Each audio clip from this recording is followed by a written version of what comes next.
Good day everyone! Ako si Angel, ay yung lingkod Rai TV. So sa video ko naman ngayon ay ipabahagi ko na naman sa iyo ang aking tugon sa katanungan ng isa nating taga-subaybay. Kaya shout out po sa iyo, mabilis ang tugon lang po.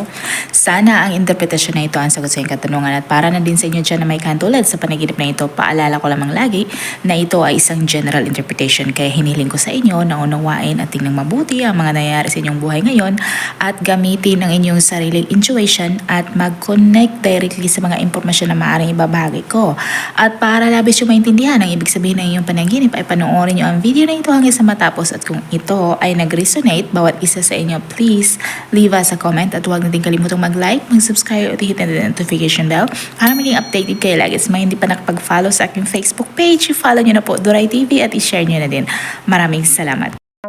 Kapag nanaginip ka na napuputol ang iyong mga daliri, madalas ito ay sign ng loss or pagkakawala or vulnerability or kalungkutan.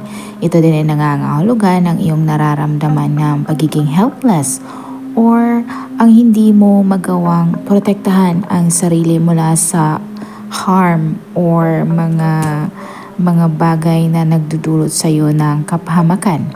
At ito din ay simbolo ng takot at anxiety tungkol sa future and what it holds. Ang napuputol na daliri sa panaginip can be particularly distressing dahil ang daliri are such vital part ng ating daily lives at ang pagkawala nito could be life-changing. So, ano nga ba ang target ng ganitong klase ng panaginip? Alam nyo ba na ang panaginip ay maaaring nagmumungkahi ng warning sign at ito ay nag-indicate na hindi mo inaalagaan ang iyong sarili or maaaring ikaw ay nag-engage sa mga activities na nagdudulot sa iyo ng kapahamakan. And in conclusion, ang panaginip can be disconcerting. Pero, hindi naman ito necessarily sanhin ng alarm. Ito ay nagsignify ng pagkawala or kalungkutan at maaaring nag-indicate na kailangan mong magiging mas maingat in certain areas sa iyong buhay. Ang panaginip ay maaari ding reflection ng ating waking life experiences.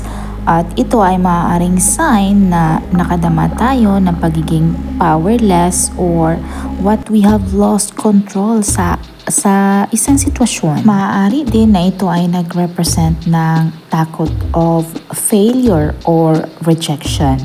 Kaya kung ikaw yung tao na palaging naglalagay ng emphasis sa iyong mga kamay, ang panaginip may be particularly distressing. Dahil ito ay nagsignify ng loss of identity or ang feeling of being incomplete. Sana nagustuhan nyo ang dream interpretation na ibinahagi ko sa inyo ngayon at makibahagi na din sa inyong mga opinion at katanungan sa pamamagitan ng pagkomento sa baba.